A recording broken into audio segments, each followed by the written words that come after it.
So today is day one, and I have committed to 50 days of transformation, which is something that I learned about from another speaker that does these kinds of things. And so my 50 days of transportation, that too. 50 days of transformation are going to be focused on gardening. 50 days in a row of gardening, that way that my life gets into a place where it feels addicted to gardening and needs to garden every single day. And gardening is an essential part of my life.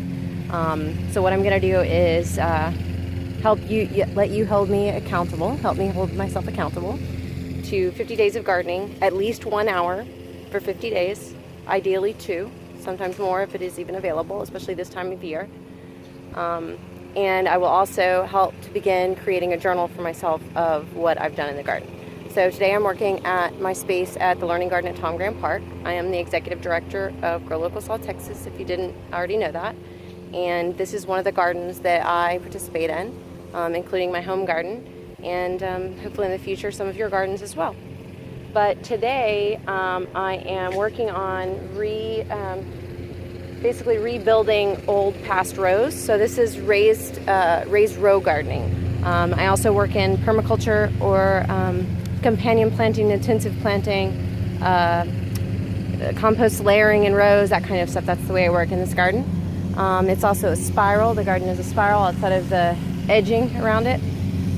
So today I am working with some Malabar spinach that I found as I'm weeding through this old bed.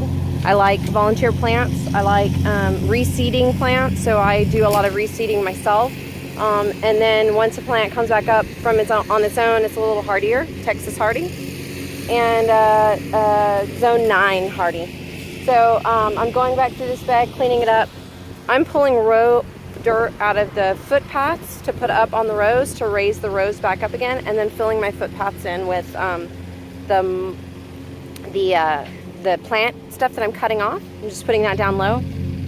Also often I'll put some sand in that row as well. And if I have any manure, that's where I would put it in as well, some manure. And then I will cover that up with rough cut mulch that landscaper drop off here at the garden. And that'll give us a nice walk path so it looks pretty.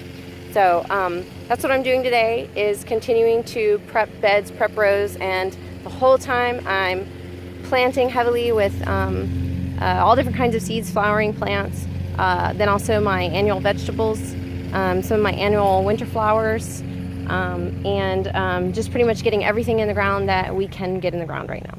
Have a great day.